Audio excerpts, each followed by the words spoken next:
doy la bienvenida a Daniel Legarda, ex ministro de la Producción, sobre esta guerra comercial ya cristalizada por Donald Trump, porque en principio 30 días la demoró después de anunciar.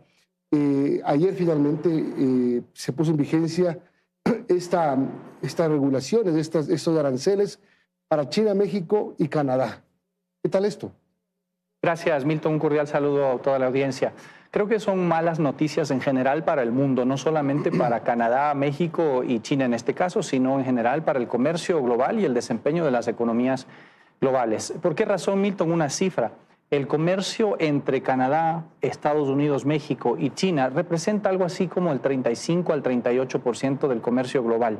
Entonces, lo que pase en ese cúmulo de comercio va a tener una afectación a nivel global. Si a eso sumamos la Unión Europea, que el presidente Trump ha amenazado también ya con aranceles, estamos hablando de que llegaríamos a más del 50-55% del comercio global en una eventual guerra comercial. Entonces, esto va a tener efectos directos para esos países, pero también indirectos para el resto de países, entre los cuales está la región latinoamericana y Ecuador, por supuesto. Ya vamos a conversar de eso, pero terminemos el tema de 918,000 millones de dólares están involucrados solo en el comercio entre Canadá, Estados Unidos y México. Así es, son sus principales socios comerciales. Esta amenaza de 25% empezó desde el primer día de la administración del presidente Trump. De hecho, hay un primer decreto, uno de los primeros decretos, en donde ya se establece una serie de investigaciones sobre los temas comerciales, déficit, prácticas irregulares, etcétera, y ahí ya se anuncia sobre un arancel de 25% a las importaciones de México, Canadá,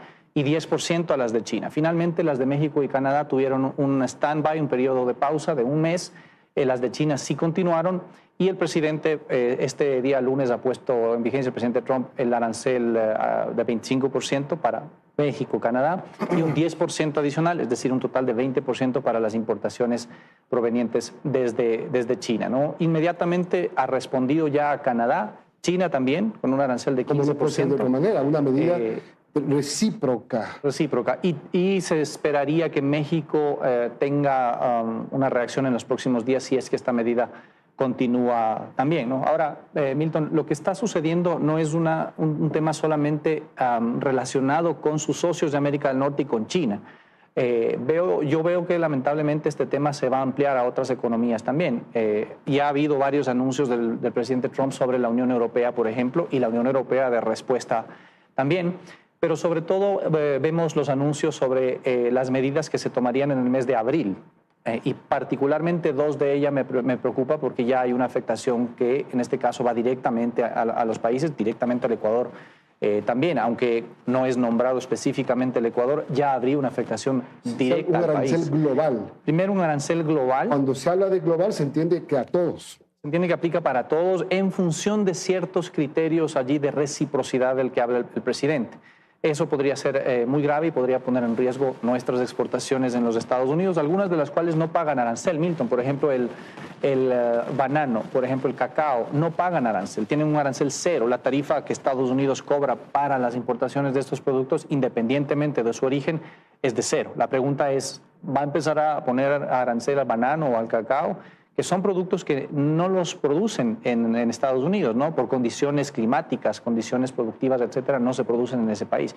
Entonces, genera una incertidumbre muy grande y estos anuncios que van creciendo de tono hacia el mes de abril podrían poner en serio riesgo el desempeño económico global, también para la región y para Ecuador, por supuesto. Ahora, dos cosas. La primera, ¿por qué lo hace? ¿Por qué Trump lo hace? Y la segunda, lo que hace un momento dices tú, es que se mantiene. Porque hay una volatilidad en las decisiones del presidente de los Estados Unidos.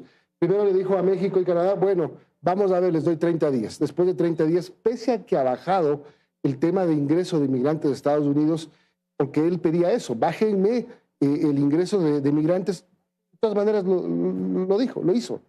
Empecemos por ahí, Milton. Hay mucha incertidumbre y esto va cambiando y variando en el día. Es un cambio que se genera cada día, cada semana, y por eso quienes estamos en el mundo de comercio estamos monitoreando de alguna forma de cerca no solamente los instrumentos oficiales, decretos ejecutivos y demás, sino las propias declaraciones del presidente Trump y de su gobierno, ¿no? Eso primero. Segundo, ya en lo que tiene que ver con la aplicación misma de cómo esto podrá cambiar o no en el tiempo, efectivamente ha dado luces de que podrá ser revisado si es que esto tendría una respuesta por parte de las autoridades mexicanas, canadienses sobre la lucha contra el narcotráfico y contra la inmigración. Creo que las razones detrás de esto son varias. La una es el usar el poder de negociación que lo tiene Estados Unidos al ser la primera economía del mundo para varios otros temas. Estamos hablando de migración, estamos hablando de el tema de narcotráfico, pero también lo usa para, recordemos, parte de su campaña de hacer América grande otra vez, que es una visión un poco de corte algo nacionalista, ¿no es cierto? Ajá. De traer varias industrias de vuelta hacia Estados Unidos para la fabricación, el caso de vehículos, de industrias de acero, de industrias de aluminio, etcétera, que podría tener algo de sentido, pero en la práctica incumple con varios de los acuerdos internacionales que tiene Estados Unidos y de la cual varios países son parte.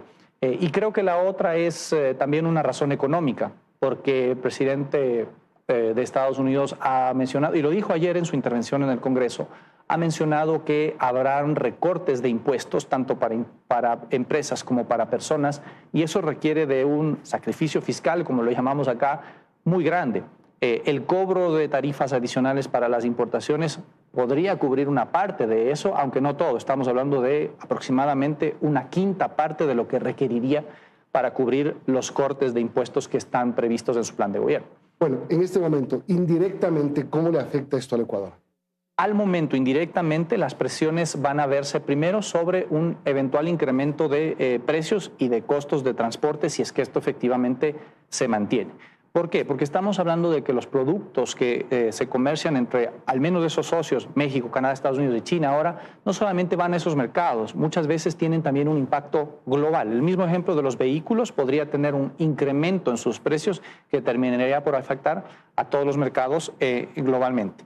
Otra afectación podría darse a través de vehículos que son fabricados en Canadá o en Estados Unidos con partes de Canadá y de México que también son importados a la región o Ecuador, que podrían tener un incremento de precios, ¿no es cierto? O tener una ruptura de la cadena, de pronto ya no hay ese modelo, no se podrá comercializar. Eso por poner un ejemplo. El siguiente es a través, en el caso del Ecuador, una afectación a través del fortalecimiento del dólar, la variación que pueda tener el dólar y del dólar trasladado a las tasas de interés. Esto podría afectar los flujos de comercio, es decir, afectar la competitividad de las exportaciones eventualmente, pero también generar que las tasas de interés en los Estados Unidos crezcan y eso ahuyente el financiamiento hacia la región, afectando en este caso a Ecuador y otros países que necesitan de flujos de capitales que puedan venir hacia nuestra economía. Esos impactos son indirectos que se podrían sentir en el corto plazo y que evidentemente pues, ponen mayor incertidumbre sobre el desempeño económico global. Sumo algo adicional, Milton, que es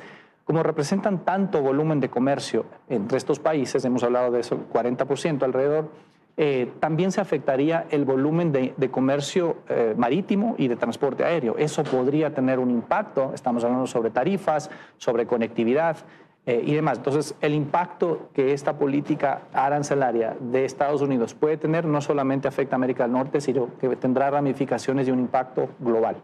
Bueno, y en este momento además que Ecuador tiene un superávit de exportaciones, el récord de 6.678 millones de dólares en superávit de exportaciones del 24, habla de que nos está yendo bien.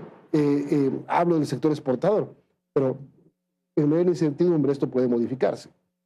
Sí, hay que analizar el desempeño del año anterior con dos vertientes. La una por el desempeño de las exportaciones, sobre todo en donde las no petroleras volvieron a sacar la cara, con un crecimiento de alrededor del 12%, impulsado por el precio del cacao, aunque también hubo un crecimiento en otros rubros. El volumen de camarón, por ejemplo, mejoró, a pesar de que el precio no mejoró. Mejoró el volumen de banano, mejoró la exportación de atún, entre otros productos, ¿no es cierto? Pero también hubo una reducción en el lado de las importaciones.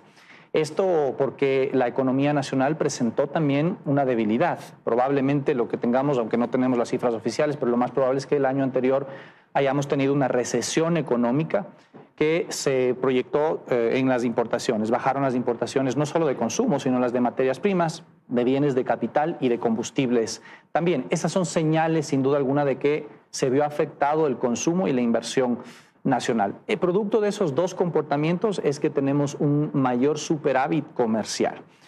No obstante, ese superávit comercial pone a las cuentas externas del país en una buena posición y este es el mensaje tal vez principal a enviar, sobre todo de cara a las elecciones que estamos manteniendo, ¿no? El sector externo del país está en buenas condiciones. Y eso se debe a las buenas relaciones que se han mantenido en general, relaciones internacionales, no solo en esta administración de gobierno, sino en las anteriores, incluyendo Estados Unidos, los acuerdos comerciales que han entrado en vigencia, aquellos que ya estaban en vigencia, y lógicamente también el seguir esta senda de correcciones económicas, de corrección fiscal casa adentro. Bueno, finalmente, con todo lo que está haciendo el presidente Trump y su política comercial externa, ¿la posibilidad de un acuerdo comercial con Estados Unidos se aleja?